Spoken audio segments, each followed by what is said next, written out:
ਬਚਿੰਤ ਕੌਰ ਦੀ ਕਹਾਣੀ ਪਰਛਾਵਿਆਂ ਦੀ ਪਕੜ।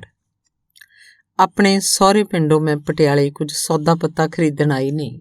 ਅਚਾਨਕ ਹੀ ਮਹੰਤਾਂ ਦਾ ਬੂਹਾ ਖੁੱਲ੍ਹਾ ਵੇਖਿਆ ਤੇ ਬਿਨਾਂ ਕੁਝ ਸੋਚੇ ਸਮਝੇ ਭੱਜ ਕੇ ਉਹਨਾਂ ਦੇ ਅੰਦਰ ਜਾ ਵੜੀ ਤੇ ਅੰਦਰ ਲੰਘ ਕੇ ਉੱਪਰੇ ਚਿਹਰਿਆਂ ਨੂੰ ਗੌਰ ਨਾਲ ਵੇਖਣ ਲੱਗੀ, ਜਿਵੇਂ ਕਿਸੇ ਨੁਮਾਇਸ਼ 'ਚ ਲੱਗੀਆਂ ਮੂਰਤਾਂ ਨੂੰ ਵੇਖ ਰਹੀ ਹੋਵਾਂ। ਬਿੰਦ ਕੁ ਪਿੱਛੋਂ ਜਦ ਮੇਰੀ ਨਿਗਾਹ ਸਾਰੇ ਚਿਹਰਿਆਂ ਉੱਤੋਂ ਦੀ ਘੁਮਾ ਕੇ ਮੁੜ ਮੇਰੇ ਆਪਣੇ ਅੰਦਰ ਹੀ ਆਸ ਸਿਮਟੀ ਤਾਂ ਮੇਰੀਆਂ ਅੱਖਾਂ 'ਚ ਆਈ ਮਿਲਾਪ ਦੀ ਚਮਕ ਝੱਟ ਮੱਧਮ ਪੈ ਗਈ। ਪਰ ਨੀਵੀਂ ਜੀ ਛੱਤ ਹੇਠੋਂ ਪੁਰਾਣਾ ਕੰਗਣੀ ਵਾਲਾ ਖਾਲੀ ਗਲਾਸ ਹੱਥ 'ਚ ਫੜੀ ਇੱਕ ਲੰਬੀ ਝੰਮੀ ਠਹਿਰੀ ਹੋਈ ਉਮਰ ਦੀ ਸੋਹਣੀ ਮਨੁੱਖੀ ਤੀਵੀਂ ਬਾਹਰ ਵਿਹੜੇ 'ਚ ਆਈ। ਆਹੀ ਹੈ ਬੀਬੋ। ਬਲਬੀਰ ਨੂੰ ਬਚਪਨ 'ਚ ਪਿਆਰ ਨਾਲ ਸਾਰੇ ਬੀਬੋ ਬੁਲਾਉਂਦੇ ਸਨ। ਮੈਂ ਉਹਨੂੰ ਦੇਖਦਿਆਂ ਹੀ ਘੁੱਟ ਕੇ ਜੱਫੀ ਪਾ ਲਈ। ਉਹਨੇ ਵੀ ਮੈਨੂੰ ਨਜ਼ਰ ਮਿਲਦਿਆਂ ਹੀ ਪਛਾਣ ਲਿਆ ਸੀ। ਨਾ ਜਾਣੇ ਕਿਉਂ ਉਹਦੀ ਛਾਤੀ ਦੇ ਨੇਰੇ ਹੇਠਾਂ ਲੁਕੀਆਂ ਮੇਰੀਆਂ ਡੂੰਘੀਆਂ ਘੂ ਹੋਈਆਂ ਅੱਖਾਂ ਨੇ ਸਾਉਣ ਮਹੀਨੇ ਵਰਗੀ ਛਮ-ਛਮ ਵਰਦੀ ਹੰਝੂਆਂ ਦੀ ਇੱਕ ਝੜੀ ਲਾ ਦਿੱਤੀ। ਮੈਂ ਰੋਂਦੀ ਰਹੀ ਤੇ ਉਹ ਵਰਜਦੀ ਰਹੀ ਤੇ ਫਿਰ ਸਮਾਂ ਜਿਵੇਂ ਕੁਝ ਪਲ ਲਈ ਠਹਿਰ ਗਿਆ ਹੋਵੇ। ਸਾਰੇ ਵੀਰ ਭੈਣਾਂ ਰਾਜੀ ਤਾਂ ਨੇ, ਰੋਂਦੀ ਕਿਉਂ ਹੈ? ਕਮਲੀ ਬੀਬੋ ਨੇ ਦੋਵੇਂ ਬਾਹਾਂ ਘੁੱਟ ਕੇ ਮੇਰੇ ਦੁਆਲੇ ਵੱਲ ਰੱਖੀਆਂ ਸਨ। ਗੁਜ਼ਰੇ ਵਕਤ ਦਾ ਇੱਕ ਹਟਕੋਰਾ ਭਰਦਿਆਂ ਮੈਂ ਆਪਣੇ ਅੰਦਰ ਉੱਠੇ ਕਿਸੇ ਤੂਫਾਨ ਨੂੰ ਰੋਕਣ ਦਾ ਯਤਨ ਕਰਨ ਲੱਗੀ ਤੇ ਮੁਸ਼ਕਿਲ ਨਾਲ ਆਪਣੇ ਉੱਛਲ ਰਹੇ ਭਾਵਾਂ ਨੂੰ ਕਾਬੂ ਕਰਦਿਆਂ ਗਿਆ। ਮੈਨੂੰ ਤਾਂ ਭੋਰਾ ਆਸ ਨਹੀਂ ਸੀ ਰਹੀ ਕਦੇ ਆਪਾਂ ਹੁਣ ਮਿਲਾਂਗੀਆਂ ਵੀ। ਤੂੰ ਤਾਂ ਪਰਾਏ ਮੁਲਕ 'ਚ ਜਾ ਕੇ ਬੀਬੋ ਗੁੰਮੀ ਹੋ ਗਈ ਕਿਧਰੇ। 30-32 ਵਰ੍ਹਿਆਂ ਪਿੱਛੋਂ ਬੀਬੋ ਆਪਣੇ ਪੇਕਿਆਂ ਦਾ ਇਹ ਘਰ ਵੇਖਣ ਲਈ ਮਲਾਇਆ ਤੋਂ ਭਾਰਤ ਸ਼ਹਿਰ ਪਟਿਆਲੇ ਆਈ ਸੀ, ਕਿਉਂਕਿ ਬੀਬੋ ਆਪਣੇ ਮਾਪਿਆਂ ਦੀ ਇੱਕੋ ਇੱਕ ਧੀ ਸੀ ਤੇ ਪਿਓ ਦੇ ਮਰਨ ਪਿੱਛੋਂ ਆਪਣੀ ਬੇਬੇ ਨੂੰ ਆਪਣੇ ਨਾਲ ਮਲਾਇਆ ਹੀ ਲੈ ਗਈ ਸੀ ਤੇ ਹੁਣ ਮਾਵਾਂ ਧੀਆਂ ਆਪਣੀ ਸਾਰੀ ਜਾਇਦਾਦ ਵੇਚਣ ਲਈ ਇੱਥੇ ਆਈਆਂ ਸਨ। ਬੇਬੇ ਪਛਾਣਿਆ ਤਾਂ ਕੌਣ ਹੈ ਭਲਾ? ਕੁਲਵੰਤ ਹੈ ਮੇਰੇ ਨਾਲ, ਸਿੰਘ ਸਭਾ ਸਕੂਲ 'ਚ ਪੜ੍ਹਦੀ ਹੁੰਦੀ ਸੀ। ਬੀਬੋ ਨੇ ਪਰਾਂ ਟੁੱਟੀ ਜੀ ਮੰਜੀ ਉੱਤੇ ਬੈਠਦਿਆਂ ਦੋ ਹੋਰ ਉੱਪਰੀਆਂ ਤੀਵੀਆਂ ਵਿੱਚ ਬੈਠੀ ਆਪਣੀ ਬੇਬੇ ਰਾਮਕੌਰ ਨੂੰ ਮੇਰੀ ਯਾਦ ਦਵਾਈ। ਅੱਛਾ, ਕੁਲਵੰਤ ਹੈ ਜਿਹਨੂੰ ਆਪਾਂ ਬੰਤੀ ਬੁਲਾਉਂਦੇ ਹੁੰਦੇ ਸੀ। ਫੌਜੀ ਕਰਤਾਰ ਸਿਉਂ ਦੀ ਧੀ। ਮੈਥੋਂ ਤਾਂ ਪੁੱਤ ਜਮਾ ਨਹੀਂ ਸਿਆਣੀ ਗਈ। ਹੁਣ ਨਿੱਕੀਆਂ ਹੁੰਦੀਆਂ ਵਾਲੇ ਮੁਹਾਂਦਰੇ ਵੀ ਤਾਂ ਬਦਲ ਗਏ ਤੁਹਾਡੇ। ਹਾਂ ਤਾਈ ਜੀ, ਮੈਂ ਵੀ ਤਾਂ ਨਹੀਂ ਸਿਆਣ ਸਕੀ ਤੁਹਾਨੂੰ, ਪਰ ਜਦ ਬੀਬੋ ਅੰਦਰੋਂ ਨਿਕਲੀ ਤੇ ਮੈਂ ਉਹਦਾ ਉਹੀ ਸਰੂ ਦੇ ਬੂਟੇ ਵਰਗਾ ਕੱਦ ਪਛਾਣ ਕੇ ਝਟਪਟ ਜੱਫੀ ਪਾ ਲਈ ਇਹਨੂੰ। ਹੁਣ ਲਓ ਤਾਈ, ਜਦ ਬੀਬੋ ਕਿੰਨੀ ਸੋਹਣੀ ਹੁੰਦੀ ਸੀ, ਕਿੰਨਾ ਹੁਸਨ ਚੜਿਆ ਸੀ ਵਿਆਹ ਵੇਲੇ ਇਹਨੂੰ। ਇਹਦੀ ਠੋਡੀ 'ਚ ਪੈਂਦਾ ਡੂੰਘਾ ਕਿੱਡਾ ਸੋਹਣਾ ਲੱਗਦਾ ਸੀ।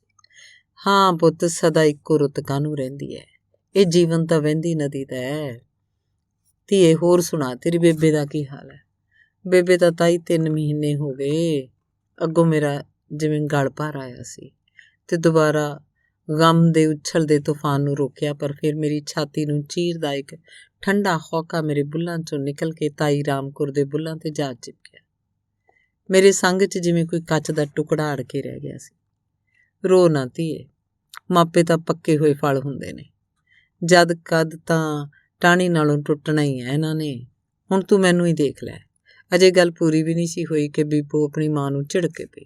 ਚੁੱਪ ਕਰ ਜਾ ਬੇਬੇ, ਤੂੰ ਐਵੇਂ ਨਾ ਬੋਲ ਕਬੋਲ ਬੋਲੀ ਜਾਇਆ ਕਰ ਹਰ ਸਮੇਂ। ਬੀਬੋ ਜਿਵੇਂ ਮਾਂ ਦੀ ਮਮਤਾ ਨੂੰ ਪੱਲੇ ਨਾਲ ਬੰਨ੍ਹ ਕੇ ਰੱਖਣਾ ਚਾਹੁੰਦੀ ਸੀ, ਇਸ ਕਰਕੇ ਆਪਣੀ ਮਾਂ ਦੇ ਵਿਛੋੜੇ ਨੂੰ ਚਿਤਵਣ ਤੋਂ ਵੀ ਡਰਦੀ ਰਹਿੰਦੀ। ਚੱਲ ਕੁਲਵੰਤ, ਆਪਾਂ ਕੋਠੇ 'ਤੇ ਬਹਿ ਕੇ ਗੱਲਾਂ ਕਰਾਂਗੀਆਂ, ਉਵੇਂ ਹੀ ਜਿਵੇਂ ਆਪਾਂ ਨਿੱਕੀਆਂ ਹੁੰਦੀਆਂ ਬਨੇਰੇ 'ਤੇ ਲੱਤਾਂ ਲਮਕਾ ਕੇ ਪੈਰ ਭਰ ਗੱਲਾਂ ਕਰਦੀਆਂ ਰਹਿੰਦੀਆਂ ਸੀ। ਮੈਂ ਅਜੇ ਉੱਪਰ ਨੂੰ ਝਾਕ ਹੀ ਰਹੀ ਸੀ ਕਿ ਇੱਕ ਕਾਂ ਬਨੇਰੇ ਤੋਂ ਉੱਡ ਕੇ ਮੇਰੀਆਂ ਅੱਖਾਂ ਤੋਂ ਓਝਲ ਹੋ ਗਿਆ। ਉਹ ਵਕਤ ਭੈਣੇ ਹੁਣ ਕਿੱਥੇ ਆਉਂਦੇ ਨੇ ਹੱਥ, ਖਬਰੇ ਕਿੱਥੇ ਉੱਡ ਗਏ ਫੰਗ ਲਾ ਕੇ। ਇਹ ਕਹਿੰਦਿਆਂ ਬੀਬੋ ਬਾਂਸ ਦੀ ਪੌੜੀ ਦੇ ਕਿੰਨੇ ਹੀ ਡੰਡੇ ਉੱਪਰ ਚੜ੍ਹ ਗਈ ਤੇ ਮੈਂ ਉਹਦੇ ਪਿੱਛੇ ਕੋਠੇ 'ਤੇ ਜਾ ਚੜ੍ਹੀ। ਹੋਰ ਸੁਣਾ ਬੀਬੋ, ਮੇਰਾ ਜੀਜਾ ਹੁਣ ਵੀ ਤੈਨੂੰ ਮੀਆਂ ਮਿੱਠੂ ਕਹਿ ਕੇ ਬੁਲਾਉਂਦਾ? ਮੈਂ ਬੀਬੋ ਦੇ ਮੁਕਲਾਵੇ ਵੇਲੇ ਦੀ ਸੁਹਾਣੀ ਰੁੱਤ ਤੋਂ ਗੱਲ ਤੋਰੀ। ਛੱਡ ਕੁਲਵੰਤ ਪਰਾਂ, ਹੁਣ ਤਾਂ ਮੈਂ ਸ਼ਾਇਦ ਮੂੰਹ 'ਚ ਵੜ ਕੇ ਵੀ ਗੱਲ ਕਰਾਂ ਤਾਂ ਵੀ ਉਹਨੂੰ ਜ਼ਹਿਰ ਲੱਗਦੀ ਹੈ। ਮੇਰੇ ਮਾਪਿਆਂ ਦੀ ਸਾਰੀ ਜਾਇਦਾਦ ਮੇਰੇ ਹੋਣ ਦੇ ਬਾਵਜੂਦ ਵੀ ਉਹਨੂੰ ਮੇਰੀ ਮਾਂ ਦੀਆਂ 2 ਟਿੱਕੀਆਂ ਹਰ ਸਮੇਂ ਚੁੱਭਦੀਆਂ ਰਹਿੰਦੀਆਂ ਨੇ। ਇਹ ਸਭ ਸੁਣ ਕੇ ਮੇਰੇ ਮਨ ਤੇ ਰਪਟ ਉੱਤੇ ਮੁਕਲਾਵੇ ਮੁੜੀ। ਬੀਬੋ ਦੀਆਂ ਦੱਸੀਆਂ ਅਜੀਬ ਜੀਆਂ ਅਚੰਭੇ ਭਰੀਆਂ ਕਿੰਨੀਆਂ ਹੀ ਯਾਦਾਂ ਉੱਭੜ ਪਈਆਂ। ਕੁਲਵੰਤ ਮੇਰੇ ਸਹੁਰੇ ਬਹੁਤ ਅਮੀਰ ਨੇ। ਬਾਲਣ ਲੈਣ ਲਈ ਛੱਤ ਉੱਤੇ ਭੇਜਿਆ ਤਾਂ ਮੈਨੂੰ ਪਤਾ ਹੀ ਨਾ ਲੱਗੇ ਕਿ ਕੀ ਲੈ ਕੇ ਉਤਰਾਂ ਹੇਠਾਂ। ਕਿੰਨੇ ਚਿਰ ਪਿੱਛੋਂ ਜਦ ਮੇਰੀ ਸੱਸ ਕੋਠੇ ਉੱਤੇ ਮੈਨੂੰ ਬੁਲਾਉਣ ਆਈ ਤਾਂ ਮੈਂ ਖੋਪੇ ਦੀ ਠੂਠੀ ਚੱਬ ਰਹੀ ਸੀ। ਮੈਨੂੰ ਦੇਖ ਕੇ ਬੋਲੀ, ਪੁੱਤ ਤਾਜ਼ਾ ਨਾਰੀਅਲ ਭੰਨ ਕੇ ਖਾ ਲੈ ਹੇਠੋਂ, ਇਹ ਤਾਂ ਖਰਾਬ ਹੋਏ ਹੋਏ ਬਾਲਣ ਵਾਸਤੇ ਰੱਖੇ ਹੋਏ ਨੇ।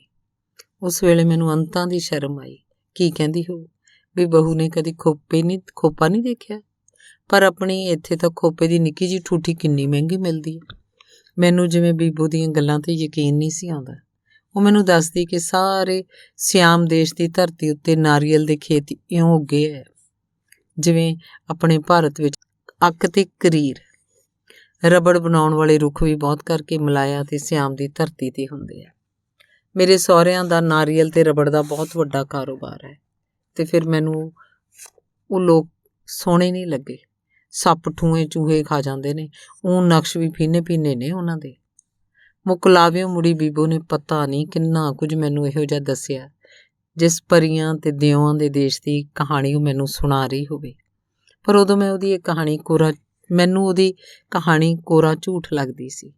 ਪਰ ਪਿੱਛੋਂ ਜਦ ਮੇਰੇ ਬਾਪੂ ਜੀ ਦੂਜੀ ਵੱਡੀ ਜੰਗ ਪਿੱਛੋਂ ਬਰਮਾ, ਸਿਆਮ ਤੇ ਸਿੰਗਾਪੁਰ ਆਦਿ ਪ੍ਰਦੇਸਾਂ ਤੋਂ ਮੁੜ ਕੇ ਆ ਕੇ ਉੱਥੋਂ ਬਾਰੇ ਸਾਨੂੰ ਦੱਸਦੇ ਕਿ ਬਰਮਾ ਦੀਆਂ ਤੀਵੀਆਂ ਦੇ ਵਾਲ ਪੈਰਾਂ ਤੱਕ ਲੰਬੇ ਹੁੰਦੇ ਨੇ, ਕੱਦ ਛੋਟੇ ਪਰ ਸਰੀਰਕ ਤੌਰ 'ਤੇ ਸੁਡੌਲ ਹੁੰਦੀਆਂ ਨੇ, ਅਤੇ ਸਿਆਮ ਅਤੇ ਮਲਾਇਆ ਦੇ ਲੋਕ ਸੀ ਫੂਡ ਸਮੁੰਦਰੀ ਜਾਨਵਰ ਆਹਾਰ 'ਤੇ ਬਹੁਤਾ ਨਿਰਭਰ ਕਰਦੇ ਸਨ। ਵਪਾਰਕ ਤੌਰ 'ਤੇ ਉਹਨਾਂ ਕੋਲ ਦੋ ਹੀ ਚੀਜ਼ਾਂ ਬਹੁਤੀਆਂ ਸੀ, ਨਾਰੀਅਲ ਅਤੇ ਰਬੜ। ਤਾਂ ਮੈਨੂੰ ਬੀਬੋ ਦੀਆਂ ਕਈਆਂ ਗੱਲਾਂ 'ਤੇ ਯਕੀਨ ਆਉਣ ਲੱਗਿਆ। ਨਾਲੇ ਉਸ ਵੇਲੇ ਬਚਪਨ 'ਚ ਬੁੱਧੀ ਦੀ ਪਹੁੰਚ ਵੀ ਤਾਂ ਉਨੀ ਸੀ।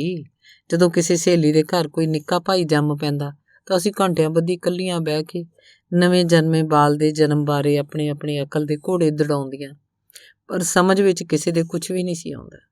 ਕੋਈ ਕੁਝ ਕਹਿੰਦੀ, ਕੋਈ ਕੁਝ, ਅਤੇ ਆਖਰ ਗੱਲਾਂ ਦੀ ਤੰਦ ਲੰਬੀ ਹੁੰਦੀ ਵਿਆਹ ਮੁਕਲਾਵੇ ਤੱਕ ਆ ਪਹੁੰਚਦੀ। ਅਤੇ ਮੈਂ ਅਤੇ ਬੀਬੋ ਤਾਂ ਘੰਟਿਆਂ ਬੱਧੀ ਇਸੇ ਗੱਲ 'ਤੇ ਬਨੇਰੇ ਉੱਤੇ ਬੈਠੀਆਂ ਹਨੇਰੇ 'ਚ ਵੱਟੇ ਸਿੱਟਦੀਆਂ ਰਹਿੰਦੀਆਂ।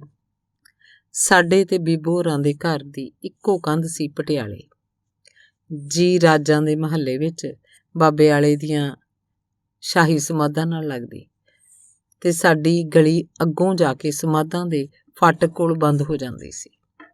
ਸਰਕਾਰੀ ਸਮਾਧਾਂ ਹੋਣ ਕਰਕੇ ਬੀਬੋ ਦੇ ਬਾਪੂ ਜੀ ਦਿਨ ਭਰ ਸਮਾਧਾਂ ਅੰਦਰ ਡਿਊਟੀ ਦਿੰਦੇ ਅਤੇ ਦਿਨ ਛਿਪੇ ਹਨੇਰਾ ਹੋਣ ਪਿੱਛੋਂ ਸਮਾਧਾਂ ਉੱਤੇ ਚਿਰਾਗ ਵੀ ਉਹੀ ਜਲਾ ਕੇ ਧਰਦੇ ਸੀ। ਇਸੇ ਲਈ ਬੇਬੇ ਆਲੇ ਦੀਆਂ ਸਮਾਧਾਂ ਦਾ ਸਾਰਾ ਅਹਾਤਾ ਮੈਨੂੰ ਅਤੇ ਬੀਬੋ ਨੂੰ ਆਪਣੇ ਘਰ ਦਾ ਵਿਹੜਾ ਹੀ ਲੱਗਦਾ ਸੀ। ਅਸੀਂ ਸਾਰਾ ਦਿਨ ਸੰਗਮਰਮਰ ਦੇ ਫਰਸ਼ ਉੱਤੇ ਗੇਂਦ ਗੀਟੇ ਖੇਡਦੀਆਂ, ਇਮਲੀ ਦੇ ਦਰਖਤਾਂ ਉੱਤੇ ਪੀਂਘਾਂ ਪਾ ਝੂਟਦੀਆਂ ਅਤੇ ਵਹੁਟੀਆਂ ਦੀਆਂ ਗੱਲਾਂ ਕਰਕੇ ਖਿੜਖਿੜ ਹੱਸਦੀਆਂ ਰਹਿੰਦੀਆਂ। ਪੜ੍ਹਾਈ ਲਿਖਾਈ ਤਾਂ ਉਸ ਸਮੇਂ 'ਚ 5 ਜਮਾਤਾਂ ਹੀ BA ਪਾਸ ਦੇ ਬਰਾਬਰ ਸੀ। ਪਰ ਅਸੀਂ ਦੋਹਾਂ ਨੇ 3 ਕਲਾਸਾਂ ਪਾਸ ਕਰਨ ਪਿੱਛੋਂ ਸਕੂਲ ਜਾਣਾ ਛੱਡਤਾ ਸੀ ਅਤੇ ਆਪਣੇ ਦਾਜ ਲਈ ਦਸੂਤੀ ਦੇ ਮੇਜ਼-ਪੋਸ਼ ਦੇ ਚਾਦਰਾਂ ਸਿਰਹਾਣੇ ਕੱਢਣੇ ਸ਼ੁਰੂ ਕਰਤੇ। ਮੈਂ ਤਾਂ ਉਂਝ ਵੀ ਆਪਣੀ ਬੇਬੇ ਨਾਲ ਘਰ ਦੇ ਕੰਮ 'ਚ ਕਦੇ ਹੱਥ ਨਹੀਂ ਸੀ ਵਟਾਇਆ। ਬੇਬੇ ਮੂੰਹ ਨੇਰੇ ਉੱਠ ਕੇ ਚੱਕੀ 'ਚ ਆਉਂਦੀ, ਦੁੱਧ ਰਿੜਕਦੀ, ਡੰਗਰ ਵੱਛੇ ਲਈ ਸੰਨੀ ਕਰਦੀ, ਫਿਰ ਉਹ ਸਭ ਲਈ ਪਾਣੀ ਹੱਥ ਦੀ ਗੰਢਿਆਂ ਵਾਲੀ ਮਿੱਸੀ ਰੋਟੀ ਪਕਾਉਂਦੀ, ਅਤੇ ਗੋਹਾ ਕੂੜਾ ਕਰਨ ਪਿੱਛੋਂ ਦੁਪਹਿਰ ਦੀ ਰੋਟੀ ਪਕਾ ਕੇ ਹੱਟੀ ਉੱਤੇ ਬਾਬਾ ਜੀ ਲਈ ਭੇਜਦੀ। ਸਾਰਾ ਦਿਨ ਪੀਣ ਛੰਡਣਾ, ਕੱਤਣਾ, ਤੁੰਬਣਾ, ਹੋਰ ਘਰ ਦਾ ਕਿੰਨਾ ਹੀ ਨਿੱਕਾ ਮੋਟਾ ਕੰਮ ਕਰਦੀ ਬੇਬੇ ਨੂੰ ਆਥਣ ਪੈ ਜਾਂਦਾ। ਕਈ ਵਾਰ ਤਾਂ ਬੇਬੇ ਨੂੰ ਸਾਰਾ ਦਿਨ ਪਿੰਡੇ 'ਤੇ ਪਾਣੀ ਪਾਉਣ ਦੀ ਵੀ ਵਿਹਲ ਨਾ ਮਿਲਦੀ। ਪਰ ਮੈਂ ਮਜਾਲ ਹੈ, ਘਰ ਦੇ ਕੰਮ 'ਚ ਬੇਬੇ ਨੂੰ ਕਦੇ 2 ਵੀ ਕਦੇ ਕਰਕੇ ਦਿੰਦੀ। ਮੈਂ ਤਾਂ ਤੜਕੇ ਦੀ ਮਿੱਸੀ ਰੋਟੀ ਉੱਤੇ ਮੱਖਣੀ ਦੀ ਇੱਕ ਪਿੰਨੀ ਰੱਖ ਖਾ ਪੀ ਕੇ ਢਿੱਡ 'ਤੇ ਹੱਥ ਫੇਰ ਕੇ ਛੋਟੇ ਦੀਪੂ ਨੂੰ ਗੋਦੀ ਲਾ ਕੇ ਬੀਬੋ ਦੇ ਘਰ ਜਾ ਵੜੀ। ਜੇਕਰ ਕਦੇ ਬੀਬੋ ਦੀ ਬੇਬੇ ਇਸ ਤਰ੍ਹਾਂ ਕਰਨ 'ਤੇ ਮੈਨੂੰ ਝਿੜਕ ਕੇ ਵਾਪਸ ਭੇਜ ਦਿੰਦੀ ਅਤੇ ਮੈਂ ਸਾਰੀ ਗਲੀ ਦੇ ਇੱਕ ਕੋਨੇ ਤੋਂ ਦੂਜੇ ਕੋਨੇ ਤੱਕ ਕੌਲਾ ਗਾਉਂਦੀ ਫਿਰਦੀ। ਕਿਸੇ ਕੁੜੀ ਦੀ ਨਵੀਂ ਭਾਬੀ ਮੁਕਲਾਵੇ ਆਈ ਹੁੰਦੀ ਤਾਂ ਬੌਲਿਆਂ ਵਾਂਗ ਉਹਦੇ ਅੱਗੇ ਪਿੱਛੇ ਫਿਰਦੀ, ਉਹਦੇ ਝਿਲਮਿਲ ਕਰਦੇ ਗਹਿਣੇ ਕੱਪੜੇ ਵੇਖਦੀ ਰਹਿੰਦੀ। ਕਿਸੇ ਕੁੜੀ ਦੀ ਭੈਣ ਵਿਆਹ ਮੁਕਲਾਵੇ ਮੁੜ ਆਈ ਹੁੰਦੀ ਤਾਂ ਆਨੀ ਬਾਨੀ ਉਹਦੇ ਮੂੰਹੋਂ ਉਹਦੇ ਪ੍ਰਾਹੁਣੇ ਦੀਆਂ ਗੱਲਾਂ ਸੁਣਦੀ। ਫਿਰ ਕੋਈ ਮੈਨੂੰ ਆਪਣੇ ਸਿਰ ਦਬਾਉਣ ਲਾ ਲੈਂਦੀ, ਕੋਈ ਹੋਰ ਉਰਾ ਪਰਾ ਕਰਾਉਣ ਲੱਗ ਜਾਂਦੀ। ਮੈਨੂੰ ਸਭ ਚੰਗਾ ਲੱਗਦਾ।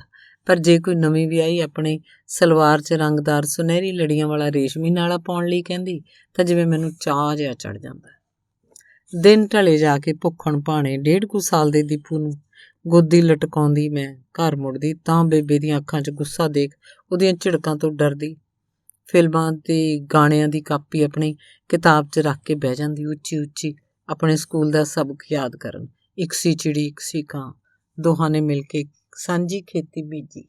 ਪਰ ਕਾਂ ਸੀ ਚਲਾਕ।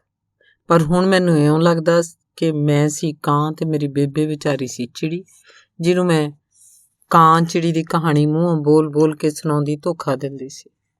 ਵਿੱਚੋਂ ਵਿੱਚ ਤਾਂ ਮੈਂ ਯਾਦ ਕਰ ਰਹੀ ਹੁੰਦੀ ਸੀ ਸਮੇਂ ਦੇ ਉਹਨਾਂ ਦਿਲ ਟੁੱਭਵੇਂ ਗੀਤਾਂ ਨੂੰ, ਮੁੰਡਾ ਮੋਹ ਲਿਆ ਤਬੀਤਾਂ ਵਾਲਾ ਕਿ ਦਮੜੀ ਦਾ ਸੱਕ ਮਲ ਕੇ, ਤੇ ਰੱਸੀ ਉੱਤੇ ਟੰਗਿਆ ਦੁਪੱਟਾ ਮੇਰੇ ਢੋਲਦਾ, ਰੱਸੀ ਉੱਤੇ ਟੰਗਿਆ ਦੁਪੱਟਾ ਮੇਰੇ ਢੋਲਦਾ, ਉੱਡ ਉੱਡ ਜਾਂਦਾ ਮੂੰਹ ਹੱਸਦਾ ਨਾ ਬੋਲਦਾ।